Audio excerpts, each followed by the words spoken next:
y es el mundo de los refugiados. De eso voy a hablar, dado que parte de esta biblioteca como un jardín busca abordar políticas culturales, políticas migratorias y acciones para la paz. Entonces, desde ese ámbito, del lugar más sencillo, les voy a hablar un poquito de la situación de refugio y de movimiento forzado de población en el planeta. Y lo primero que quiero decirles es que hay 130 millones de personas que están en un lugar porque fueron expulsados de ese lugar. Y que si lo miramos hace 10 años, esa cifra era de 59 millones. Se multiplicó, se duplicó en 10 años. Tan solo en el 2023, 27 millones de personas fueron forzadas a moverse de su lugar. El promedio entre el 2021 y el 2023 fue de 27.8 millones de personas. Eso es un poquito más grande que el país, ¿no? De lo que tenemos. Y lo que demuestra es que este mundo se nos descuadró. O sea, el planeta está un poco desordenado. Y eso es lo que estamos enfrentando. Gracias. ¿Esto tiene cafeína? Podemos. Ustedes necesitan cafeína, yo lo puedo cubrir. Entonces, yo antes de preparar lo que les voy a comentar, fui y me compré los libros. Yo los traje. Me traje una biblioteca. Yo sé que la biblioteca itinerante no puede ser así, pero yo me traje mis libros.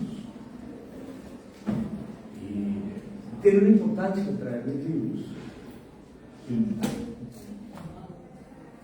No hay más.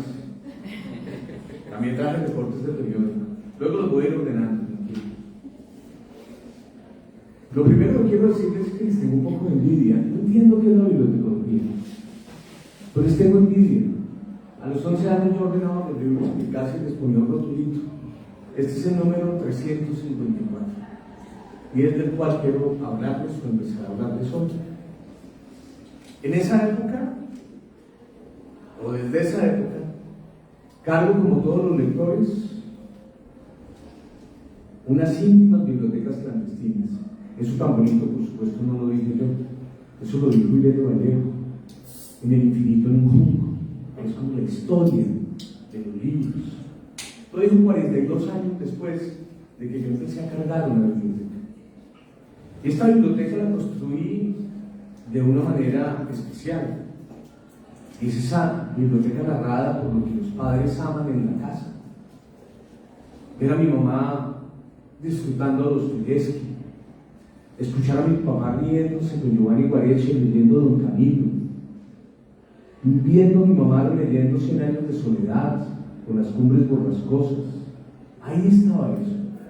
Yo me acercaba al olor de esta biblioteca y encontraba una biblioteca juvenil que se llamaba Ariel Juvenil Ilustrado. Y en el Ariel Juvenil Ilustrado yo me encontraba las aventuras. Yo sé que ya no sé de eso, incluso con mis colegas que superan los 30.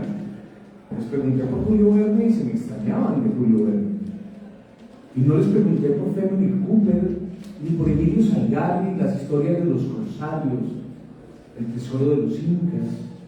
Eran libros de aventuras. Y una de esas aventuras es La vuelta al mundo en 80 días, de Julio Verne. Y la vuelta al mundo en 80 días era más fácil hacerla en el momento de esta apuesta que hoy. Porque en efecto, como lo fueron apostando ese día después de un robo a un banco, lo que decían en un lugar en Londres es que esa persona que robó el banco no se iba a poder esconder, porque el mundo no iba a quedarle lo suficiente, no iba a ser lo suficientemente grande como para esconderse. Y Phileas Fogg, el protagonista, dijo: es que el mundo lo podemos recorrer en 80 días. Y alguien le dijo: ¿pero es que acaso el mundo se ha achicado como para poderlo recorrer en 80 días? Y la respuesta fue muy sencilla: el mundo se puede recorrer en 80 días, hay forma de poner más luz acá. Un presbítico, así tenga gafas, sin luz, no lee. se van a dar cuenta en unos años. Claro, de Londres a Suez, por el Mont Cenis y Brindisi, 7 días. Del Suez a Bombay, 13 días. De Bombay a Calcuta, aquí debe decir 3. De Calcuta a Hong Kong, 13. De Hong Kong a Yokohama, 6. De Yokohama a San Francisco, 22. De San Francisco, ¡ay, qué bien! Y se hizo la luz. Eso está en otro libro, luego les cuento cuál es. De San Francisco a Nueva York por carretera, 7. De Nueva York a Londres en barco y ferrocarril, 9. 80 días. Ahora, aquí hay una facilidad para recorrer el mundo en 80 días. Y es que el pasaporte de Phileas Fogg era británico. Y el de Passepartout, su asistente, era francés. Y esos pasaportes pasan por todo el mundo. No les digo cómo me ha tocado, como colombiano en mi pasaporte, por cuáles, qué filas he tenido que hacer. Pero no había unas restricciones. El mundo se puede recorrer en 80 días y este librito de aventuras es algo que está en la biblioteca del mundo del movimiento de población, de la migración. Y esto tiene una diferencia con los migrantes. Alguien debe pertenecer a esto. Y es que no pueden cargar su biblioteca. Yo me pude cargar mi biblioteca. Incluso me la traje acá. La tonelada y media de libros pudieron llegar acá. Y uno en su casa tiene eso. Y entonces hay un poeta muy lindo que se llama Javierero. Javierero es poco conocido, es un poeta peruano. Ganó el premio juvenil de poesía en 1962, si no está mal. Tenía 19 años. Y murió un par de años después en la primera incursión de Villegas, de Sendero Luminoso, en Puerto Sandoval. En una incursión que ni siquiera fue incursión. Y él decía sobre su casa: mi cuarto es una manzana con sus libros, con su cáscara, con su cama, tierna para la noche dura. Mi cuarto es el de todos, es decir, con su lamparín que me permite reír, al lado de Vallejo, el de los heraldos negros, que me permite ver la luz eterna de Neruda y sus poemas de amor. Mi cuarto, en fin, es una manzana con sus libros, donde yo podría poner a ver sus papeles conmigo, con su corazón. Yo tengo el placer de cargar mi biblioteca, pero quienes llegan huyendo de otros países no pueden cargar eso. Lo que cargan es una biblioteca soñada, o es una biblioteca añorada, que está en sus recuerdos. Un día estaba en Ocotepeque. Ocotepeque es un pueblo pequeño con un nombre lindo, que está en la frontera entre Honduras y Guatemala. Había una fila larga con muchos niños y no hacían el ruido que están haciendo los de afuera. Era una fila en silencio. Los niños silenciados no son niños, son niños asustados, les hemos robado su infancia. Eso era lo que estaba viendo. Una fila de niños asustados. No sé cómo haría hoy para ver el mundo un niño. ¿Cómo lo ven? Y ahí pienso en 2 libros más, pero quiero recoger una historia de eso. ¿Cómo narrará el adulto en 20 años su historia como niño hoy en El Derak? El Derak fue el lugar donde estaba la escuela bombardeada hace unas semanas en la Franja de Gaza. ¿Cómo lo narraría? ¿Lo narraría como Mosca, el de Tambor de Hojalata, en el libro de Monterglass? No voy a hacer el examen de quién sabe quién es Monterglass y quién se le dio la Tambor de Hojalata. Lo importante es que este es un libro, premio Nobel de Literatura alemán, en el cual un niño decidió no crecer más por una sola razón: le daba vergüenza llegar a ser adulto. Un niño en la Segunda Guerra Mundial no tenía para qué crecer, porque si crecía se volvían esos adultos que mataban a otros. En una parte de la historia, Oscar, el protagonista, señala lo siguiente: en enero del 43 se hablaba mucho de Stalingrado, Pero como Marcela pronunciaba el nombre de dicha ciudad lo mismo que antes pronunciaban los de Pearl Harbor, Tobruk o Dunkerque, no presté a la ciudad remota más atención que la que había concedido a otras ciudades que fui conociendo a través de los comunicados especiales, porque para Oscar las comunidades de la Wehrmacht y los comunicados especiales constituían una especie de curso de geografía. Solo para que me sigan, estamos hablando de la guerra y de lo que estamos escuchando. Hoy escuchamos Gaza, hoy escuchamos Sderot, escuchamos Sebastopol, escuchamos Kiev, y de pronto son solo una clase de geografía, que es lo que Oscar narra en el tambor de Ojalá. ¿Cómo ven los niños lo que está ocurriendo? ¿Cómo lo ve Kertész, otro premio Nobel, en Sin Destino? Era un muchacho, un adolescente que se va acercando a la realidad de la guerra, va pasando por campos de concentración y llega a Auschwitz. Y en Auschwitz lo que empieza a oler una noche es el olor de los hornos, pero él también sentía el olor de la sopa de zanahoria. Y de la forma más ingenua hace esta narración sobre lo que está ocurriendo. Humos de procedencia sospechosa se mezclaban con vapores más agradables. Oí el conocido y simpático tintinar en algún acorde que me llegaba como en sueños, como si fueran unas suaves y dulces campanadas, y mis ojos se encontraron más abajo la comitiva que cargaba la pesada olla, transportando sobre unos palos sostenidos por encima de los hombros. En medio de aquel aire frío, punzante y húmedo, sentí el olor inconfundible de la sopa de zanahoria. ¿Cómo se mezcla el olor de los cuerpos quemados con el olor de la zanahoria? Y cómo mi esperanza me hace oler la zanahoria y no los cuerpos quemados. Eso lo dijo alguien que no sabe escribir, y yo vuelvo a leer. Aquella visión y aquel olor me provocaron un sentimiento en el pecho intuible que fue creciendo en oleadas y consiguió llenarme los ojos completamente secos de lágrimas. No servían ni la reflexión, ni la lógica, ni la deliberación. No servía la fría razón. En mi interior identifiqué un ligero deseo que acepté con vergüenza, porque aun siendo absurdo,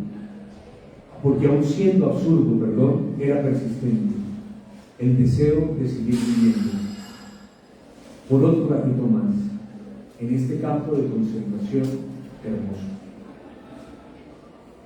Estar vivo es un premio, aún si el lugar es un campo de concentración, y aún en ese lugar, con la inocencia de una adolescente. Gorky, que es el nombre del protagonista, veía el campo de concentración como algo hermoso. ¿Cómo nos narrará la historia? Porque de estos campos de concentración hay museos, como hay museos en Liverpool y Bristol de la esclavitud. ¿Cómo narrará la historia? ¿Cómo nos juzgará en el Museo de la Migración y el Desplazamiento Forzado y de cómo la estamos gestionando hoy? Claro, como decía el poeta Ismael, hoy se lo conocieron, los niños de este viaje encantado, ¿qué nos traerán en sus memorias?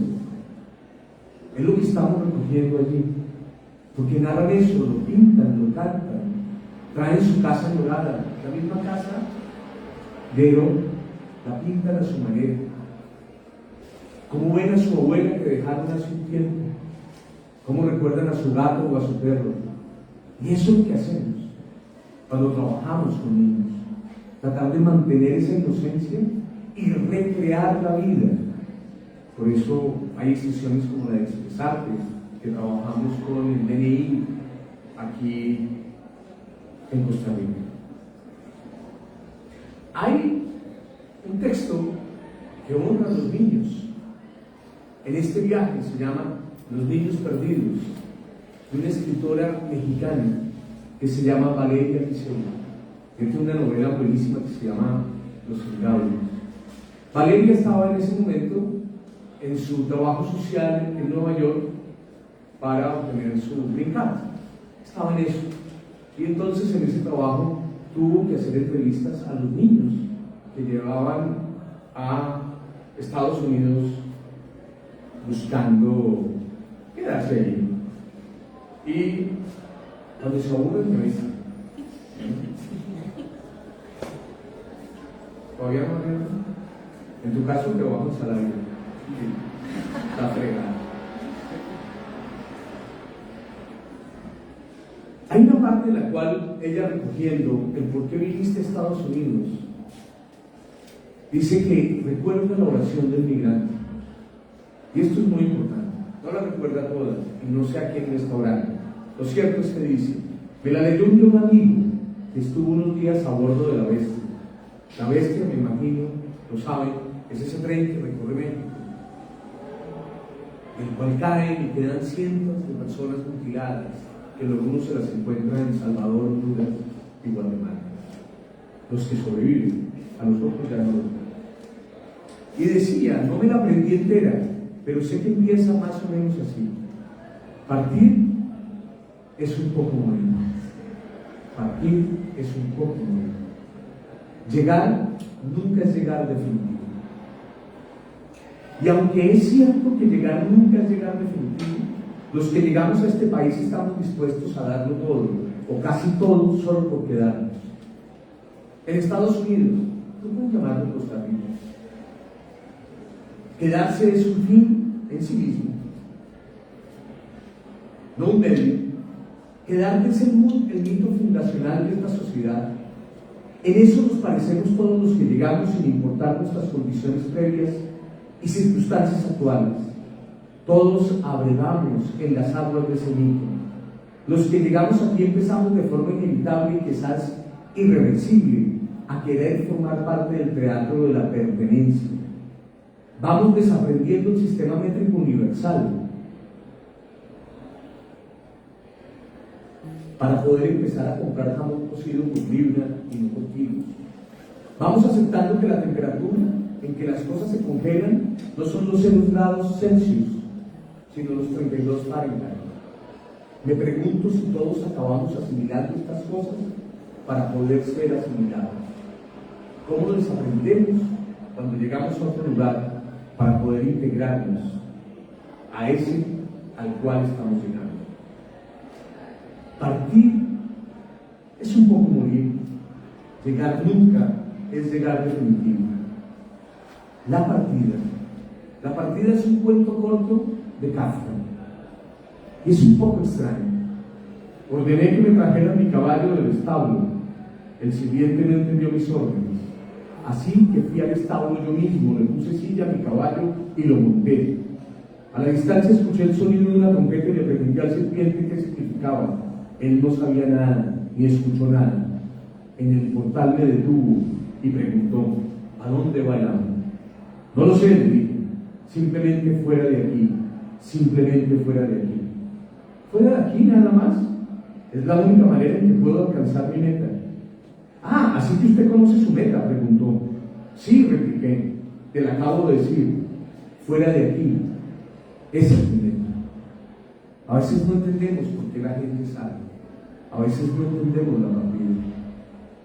Pero en ocasiones es solamente partida.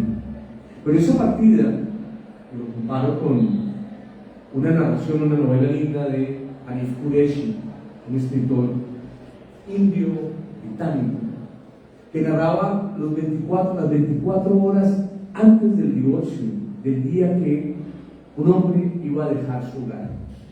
Son todas las reflexiones, todo ese dolor de dejar todo atrás de una persona.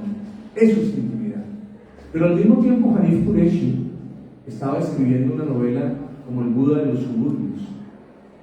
El Buda en los suburbios de Londres y narrando todo eso que siempre está con nosotros. Si bien partir puede ser un fin en sí mismo, si bien morimos un poco al partir, como lo dice la oración del migrante, si bien nos adaptamos al lugar donde llegamos, siempre nos quedamos con algo atrás. Y ese algo atrás es lo que narra, en ese caso, Hanif Kureishi, del Buda de los judíos. Seguimos estando siempre en nuestro lugar de origen. ¿Yo por qué? Tenemos una responsabilidad frente a la partida. En los últimos 10 años, 64.000 personas han perdido la vida en estas rutas. Cuando un gobernante dice, le voy a poner un alambre de púas, no sé si está pensando en que el 50% de esas muertes han ocurrido en alta mar. Y el presionar a una población a que se mueva por otro lugar es llevarla a lo que Paul Valéry podría llamar el cementerio marino. Decía, y vuelvo a Valeria Miselli, que si nosotros proyectáramos, si alguien dibujara un mapa del hemisferio y trazara la historia de un niño y su ruta migratoria individual, y luego la de otro y otro niño, y luego las de decenas de otros, y después las de otros cientos y miles que les preceden y vendrán después, el mapa colapsaría en una sola línea, una grieta, una fisura, la larga cicatriz continental. Lo que hemos construido en la región frente a los niños perdidos de Valeria Miselli es esa larga cicatriz continental. Pero hay algo que está en nuestras bibliotecas soñadas, y es narrar esa realidad, narrar esa historia, porque tienen además un objetivo.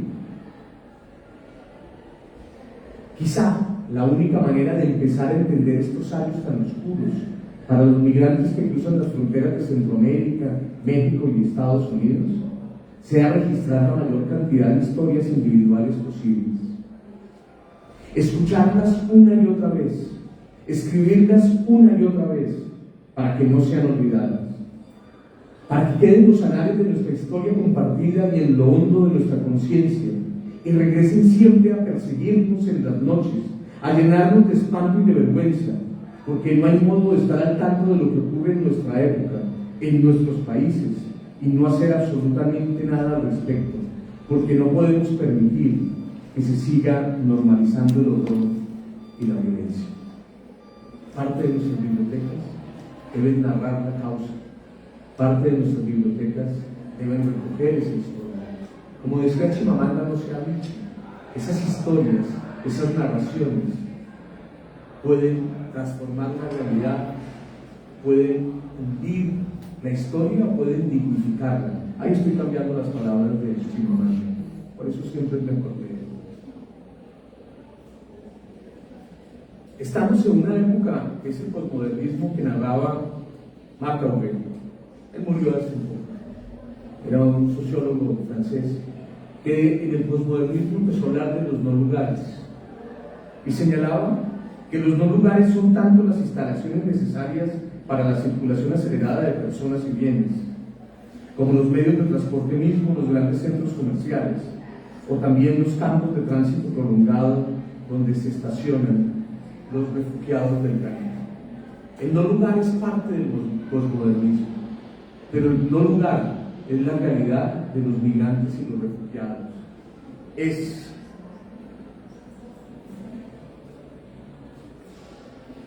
el lugar y el no lugar son más bien polaridades falsas. El primero queda completamente borrado, el lugar, y el segundo no se cumple nunca totalmente. Son palimpsestos, donde se reescriben sin cesar el juego intrincado de la identidad de su relación. Un palimpsesto es algo que se escribe sobre otro escrito. Y lo que está diciendo es que el no lugar es eso que hacen todas estas personas que llegan y tratan de construir una relación con el otro, de construir una relación con su entorno, y sobre esa relación se construye otra y otra y otra. Y ese es el no lugar del cual nos hablaba Marc Aurèle, que es la reescritura de la identidad y de las relaciones.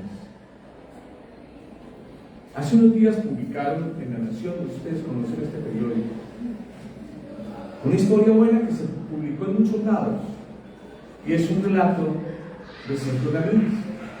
Sergio Ramírez, el vicepresidente de Nicaragua, y dice: un nicaragüense del corazón de las tinieblas. Era una semana muy complicada para Nicaragua. Estaban cerrando, de acuerdo a lo que nos dice la prensa, 150 ONGs, había purga en algunos ministerios, estaban saliendo periodistas, y Sergio Ramírez, el escritor, decide hablarnos de los 100 años de la muerte de Joseph Conrad. Joseph Conrad, para quienes no lo conocen, un escritor polaco, británico, escribió uno de los libros más bellos, que es El corazón de las tinieblas, que es la dureza del cruce por el Congo. Y él nos empieza a leer su historia del corazón de las tinieblas a partir de el nicaragüense.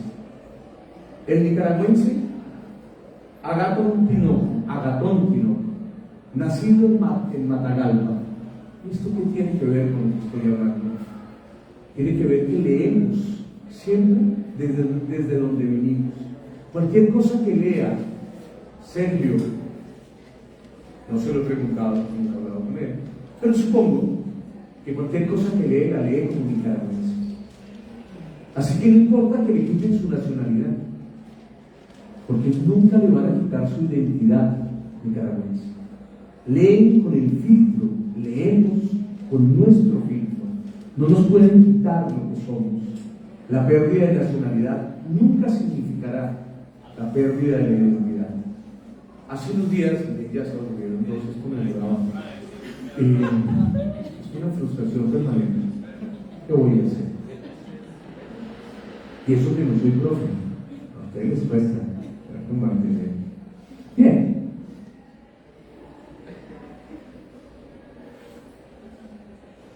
Celebramos el lanzamiento de un disco con un colectivo de músicos, Copal, con un sello que ellos le pusieron que se llama Monarca. Y son unas canciones bellísimas, todos nicaragüenses, apoyados por músicos costarricenses, colombianos. Y en el lanzamiento de su disco le cantaban con rabia a la expulsión de Nicaragua. Le cantaban con nostalgia lo que dejaron. Hay una canción que se llama El amor migrante, es que significa amar en ese tránsito. Le cantaron a la dificultad y al desafío de la integración en este país. Le cantaron al deseo de volver. Y eso es esa biblioteca soñada. Es eso que queremos hacer. Y eso está en parte de las bibliotecas de los refugiados. Los refugiados. Vietnam Nguyen, cuentos sobre la salida de Vietnam. Y este premio Nobel, Abdulrazak Gurnah, de Tanzania, que nos hace una narración bellísima de su llegada a Londres como refugiado. Y lo que encuentra al llegar es primero la xenofobia del funcionario de migración, que le empieza a hacer preguntas. ¿Soy un refugiado o un solicitante de asilo?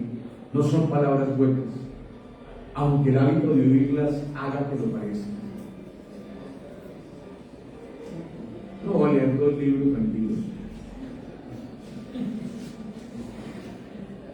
Le dice el funcionario de migración, menos mal llegó al aeropuerto de Gatwick, que es más chiquito y más manejable que Heathrow.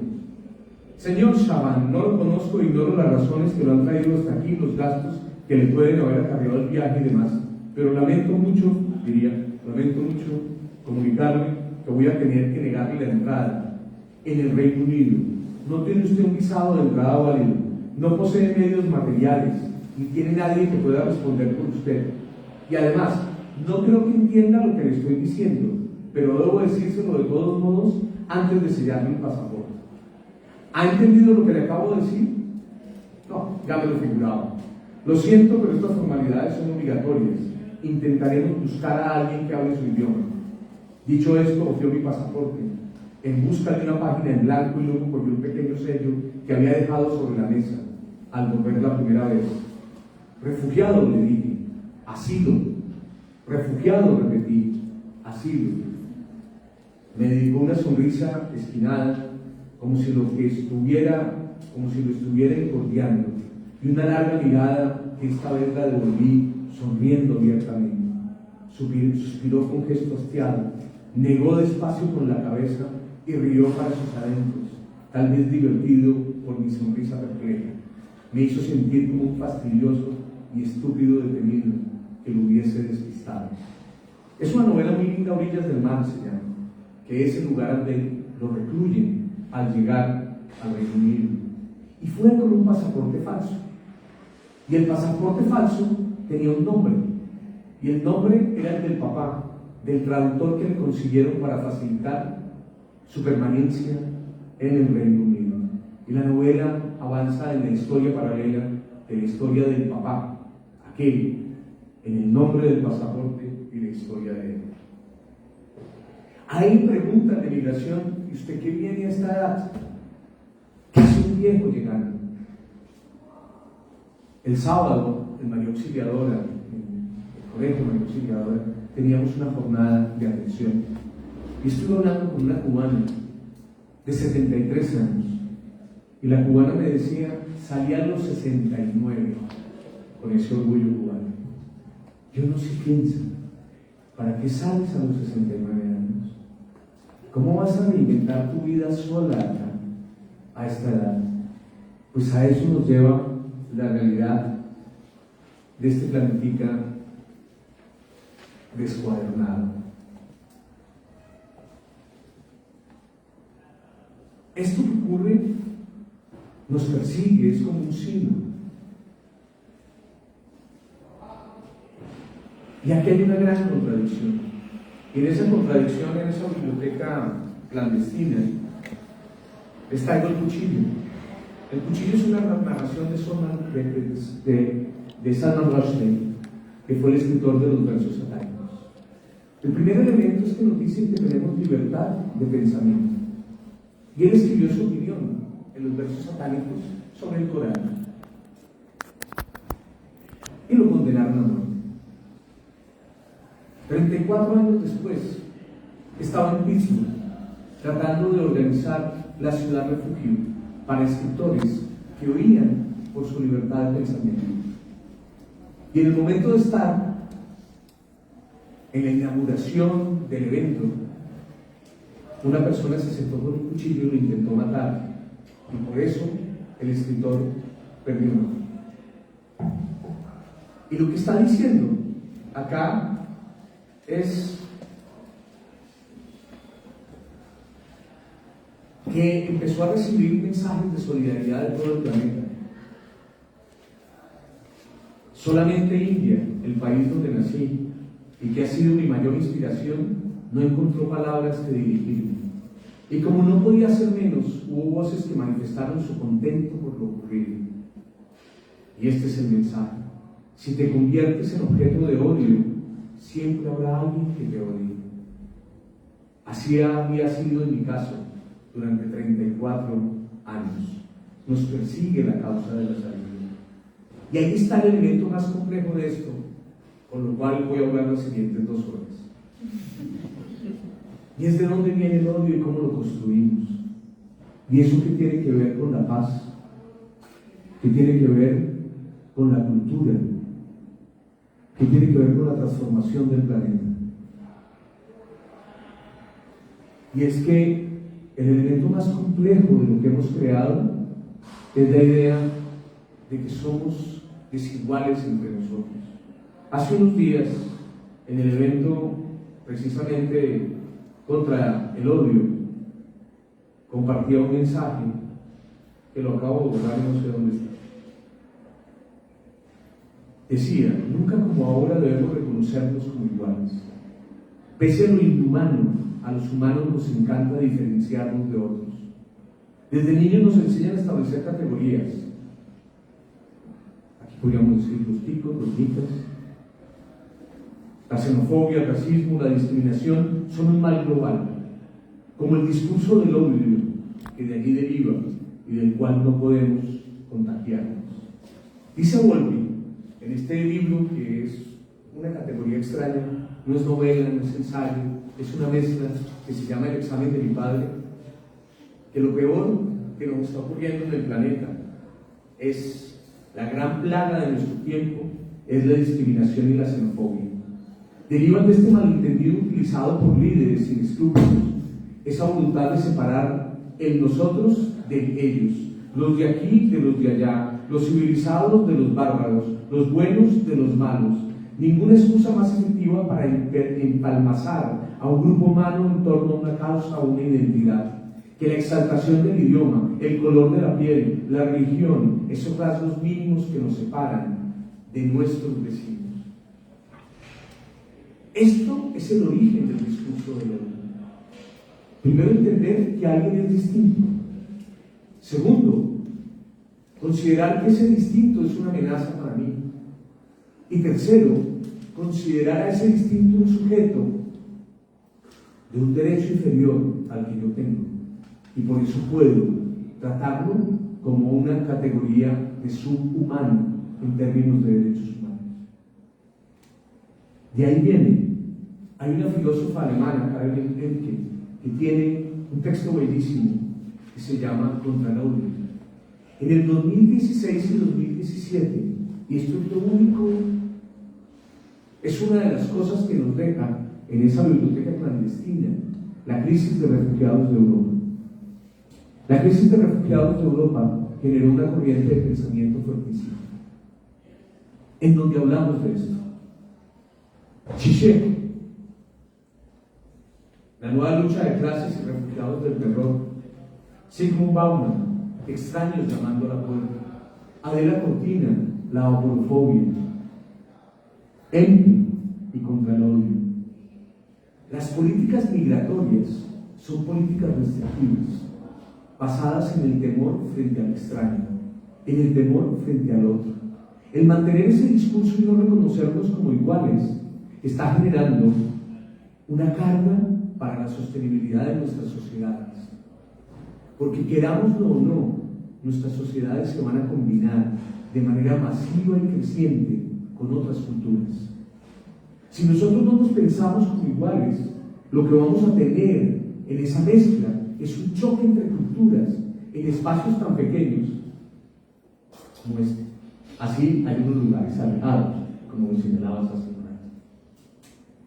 Nos estamos generando, estamos construyendo los conflictos sociales que vamos a tener a futuro si no incorporamos ese principio básico de igualdad. Y sobre eso es que estamos trabajando en las políticas migratorias globales. Cuando digo estamos trabajando, estoy definiendo las políticas que estamos estableciendo en el planeta a través de los liderazgos que hoy están. Decía el alto comisionado Filippo Grandi, no tenemos una crisis de refugiados mundial, lo que tenemos es una crisis de liderazgos. Bauman planteaba un concepto que es muy importante: el pánico moral y el balance frente a lo ético. Ese balance es, nos están diciendo que esto se va a acabar, ya se va a acabar la charla, esto también se va a acabar, ¿no? Hay que preocuparse. ¿Cuánto me queda? ¿Quién que me tiene Cristina? 5 minuticos, y si fueran 30 serían minuticos o minutos. También minuticos. Es como Phileas Fogg, el mundo se fue achicando. Muy bien.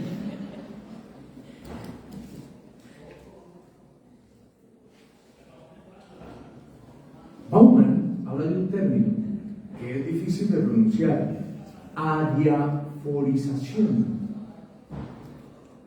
La adiaforización, según él, es el dejar de cuestionar moralmente si algo es bueno o es malo. Simplemente dejo de hacer ese juicio frente a ciertas cosas. Dejar a los niños en la cárcel. Decir que los migrantes son A o B. Bombardear una escuela en Gaza. Establezco simplemente una ficción en la cual dejo de hacer el juicio moral sobre la virtud o lo cuestionable de una acción. Y con eso justificamos el rechazo a ese extraño que está llamando a la puerta. Nos preguntamos del porqué del odio. Ya de la cortina, en Aporofobia, cae una discusión y dice: no se trata de xenofobia, se trata de que no nos gustan los pobres. No hay ningún venezolano con plata que sea rechazado en Miami. Decía Caparrós, el escritor argentino: cuando América Latina le va mal, a Miami le va bien. Todos llevamos la platica para allá. Los de Cali también, ¿cierto? El problema es que siempre en nuestra mente, según Adela Cortina, estamos trabajando entre qué tanto da y qué tanto recibe. Y que cuando doy mucho y le estoy abriendo la puerta a los que vienen de afuera, a esos extraños, no estoy recibiendo tanto. Entonces tengo un desbalance en esta ecuación y empiezo a cuestionarnos. Y eso se convierte en un atentado diario, invisible contra la dignidad, el bien ser, el bienestar de las personas concretas a quienes se dirigen. Ya es la última, para los 5 minutos.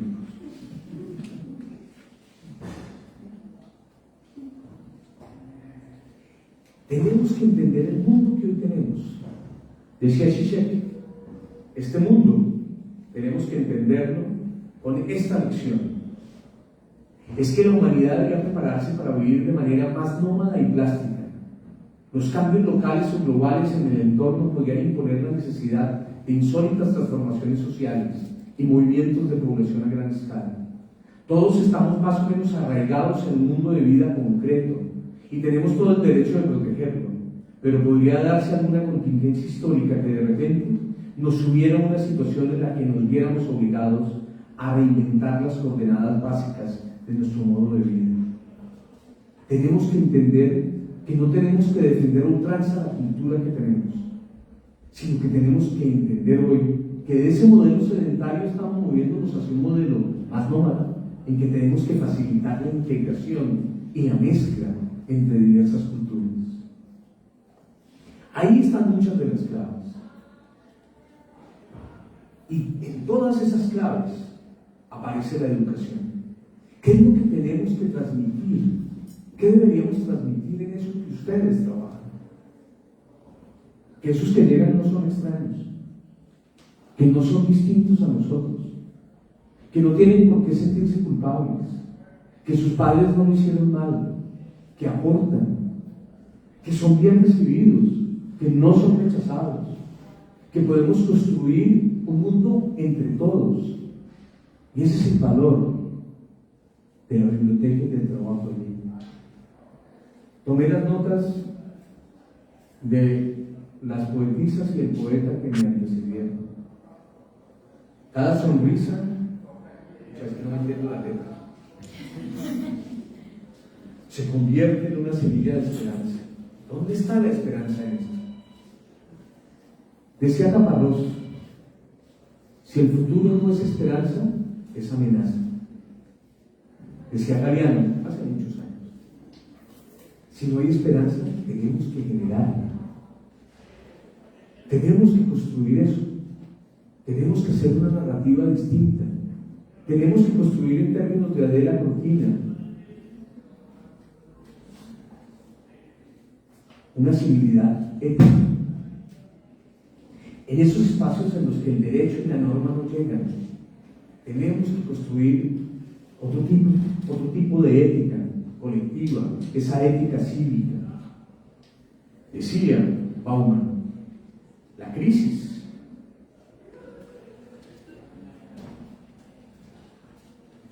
luego leyendo los libros, claro. La humanidad está en crisis y no hay otra manera de salir de esta crisis que mediante la solidaridad entre los seres humanos. Zizek cerraba su libro que se llama La nueva lucha de clases, los refugiados y el terror. Quizás la solidaridad global sea una utopía, pero si no luchamos por ella, entonces estamos realmente perdidos y merecemos estar perdidos. La utopía, en términos de Galeano, es un concepto complejo, porque la utopía es ese horizonte que si yo me muevo 3 pasos, se mueve más. Y ya se va. Entonces, ¿para qué me sirve la utopía? Y decía Galeano, me sirve para caminar. La responsabilidad que tenemos es esa. Solo voy a ver a una persona, pero no la voy a ver a dos personas. Nos entregaron un planeta en los 90 con el fin de la Guerra Fría. Y digo nos lo entregaron porque los que hoy tenemos un poquitico más de 50, estábamos en nuestros 24 años, estábamos asumiendo la responsabilidad. Estábamos recogiendo las luchas que se dieron en los 60, en las luchas de derechos civiles en Estados Unidos, en las luchas en Europa, en el 68, año importante, yo nací, ocurrieron otras cosas, es un año importante también. Y nos entregaron unos criterios morales y éticos en los 90.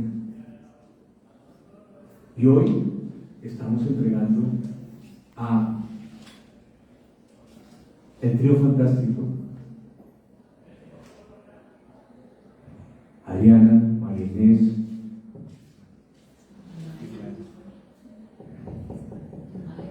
Ismael, poeta Ismael.